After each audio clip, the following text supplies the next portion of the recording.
Em nosso estudo de hoje, lição 7 do livro Bênção de Luz, Encargos Pequeninos. Se todo o corpo fosse olho, onde estaria o ouvido? Se todo ele fosse ouvido, onde o olfato? Paulo, na primeira epístola aos Coríntios, capítulo 12, versículo 17. Se não acreditas no valor dos instrumentos e em cargos diminutos, pensa num carro sem rodas, num piano sem teclas, num grande sistema de serviço elétrico sem o fio de condução da força. Não fosse as gotas d'água e a fonte não existiria. Recusasse a semente, a própria segregação do solo e a terra se converteria em deserto.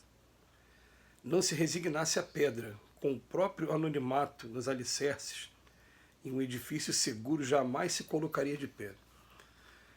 Lembra-te da poção medicamentosa que te suprime a dor, do copo d'água pura que te dessedenta, do livro simples que baseia a cultura complexa e jamais te digas inútil. Somente aquele que se dispõe a fazer as coisas pequeninas que sabe pode virar a saber e poder realizar grandes coisas. Qualquer subida exige passos e degraus.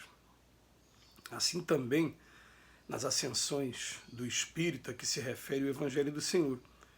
Chegarás futuramente às culminâncias do serviço e da luz na esfera de ação direta do Cristo de Deus, mas para isso é imprescindível que faças agora tão bem quanto te seja possível todo o bem que és capaz de fazer. Encargos pequeninos.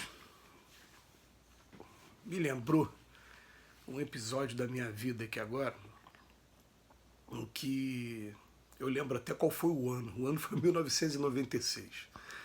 Aquele período compreendido entre o Natal e o Ano Novo, em que a gente fica mais introspectivo, e eu, nesse diálogo mental que a gente tem aqui com os nossos amigos aí do outro lado da vida, alguém falou para mim assim: você está tentando dar passos maior do que a sua perna. A gente aplaude aqui, mas esteja preparado para cair. Eu me lembro que um desses passos, por exemplo, esse ano, eu pedi fervorosamente, falei: olha, eu quero aprender a amar e respeitar o ser humano. Então eu quero ser testado. E eu me lembro que quando os testes vieram, no terceiro ou no quarto teste eu já estava: o que está acontecendo? E depois eu me dei conta. Aí foi você que pediu.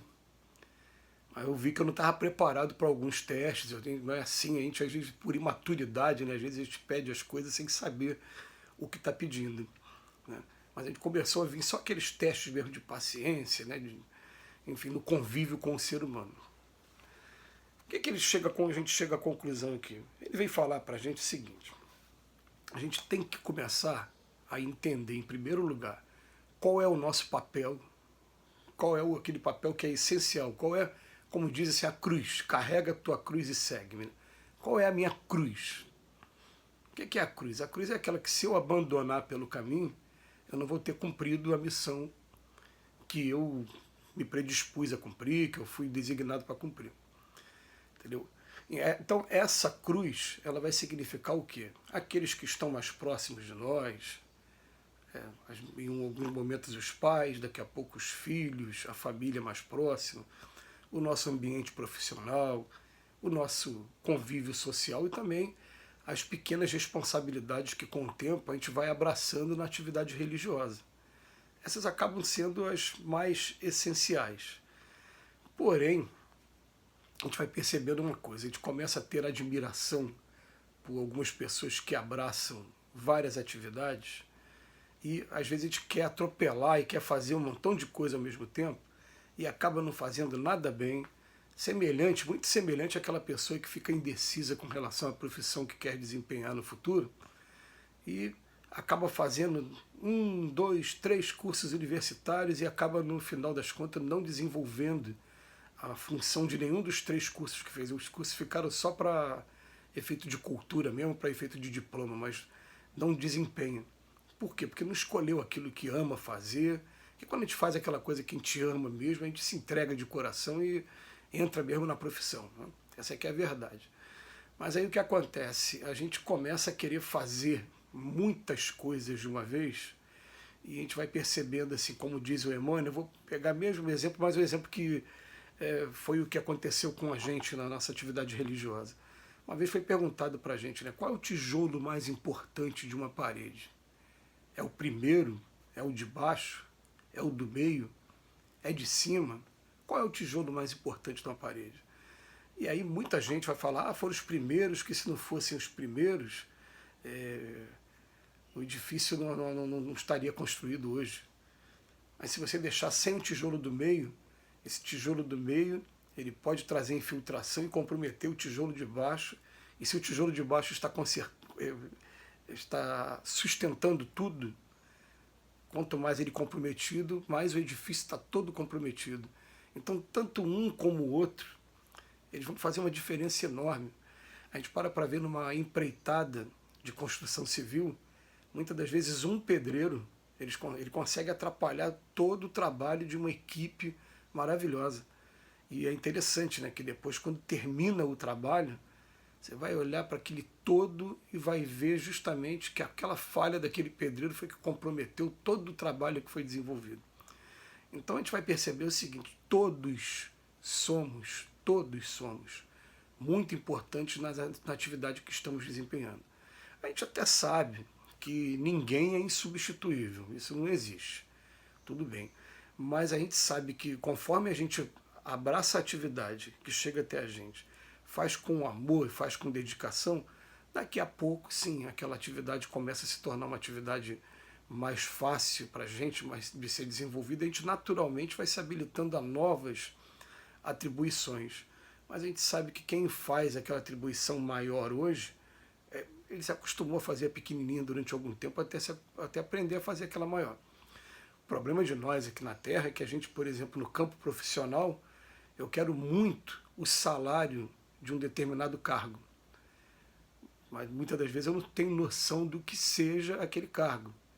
De repente é melhor você ganhar um pouquinho menos do que se expor àquele salário alto e não conseguir cumprir com suas obrigações e se comprometer também. Se comprometer perante a lei aqui dos homens, perante a lei de Deus. Então é muito bom a gente ficar observando quais são as nossas aptidões, quais são as nossas tendências. E naturalmente a voz da consciência ela vai nos direcionando, ela vai mostrando para a gente qual é o caminho correto para a gente estar cumprindo com as nossas obrigações. Então, o Emmanuel vem chamar a atenção, primeiro fazendo comparações com a natureza, para que a gente possa entender o papel nosso. Né? Porque ele fala para a gente, ó, gotas d'água, semente, pedra, edifício, e fala encargos pequeninos. A pessoa está dentro de casa achando que ela mais atrapalha do que ajuda, que se ela morrer não vai fazer falta em coisa nenhuma. E o dia que ela vai embora, aquela família sente a enorme falta que aquela pessoa faz, porque ela estava cumprindo ali encargos que podem ser encargos pequeninos, mas encargos que faziam diferença. É o que acontece muito na viuvez. Meu Deus, era o marido ou a esposa que fazia esse ou aquele serviço, e agora? Eu tenho que fazer sozinho, eu tenho que chamar alguém para fazer para mim aquele encargo que quem fazia era fulano que agora desencarnou. E a gente vai percebendo aí, enquanto a gente está encarnado aqui na Terra, a gente tem atribuição, a gente cumpre com a nossa atribuição. Muitas das vezes, como eu já percebi né, no trabalho, principalmente no trabalho espírita mesmo, a gente vai ver o seguinte, que a missão daquela pessoa consiste, mesmo ficando na cama, ficando numa cadeira, né, de roda, a missão daquela pessoa consiste em estar aproximando, estar aconselhando os parentes, ou até mesmo estar exercitando também a capacidade dos parentes de cuidar, de zelo. Está tendo missão, gente. Vamos cumprir os nossos encargos pequeninos, porque sem eles vai ter uma falta, vai ter uma brecha, e daqui a pouco a gente vai perceber, pô, estou jogando fora a oportunidade de crescer do pequenininho para o grande. A gente vai ver essas pessoas aí que sabem fazer um montão de coisa e fazem bem, por quê? Porque se dedicaram de coração e realmente estudaram na parte teórica para depois ir para a teoria fazer com excelência. Fica a mensagem de Emmanuel, que Jesus nos abençoe hoje e sempre.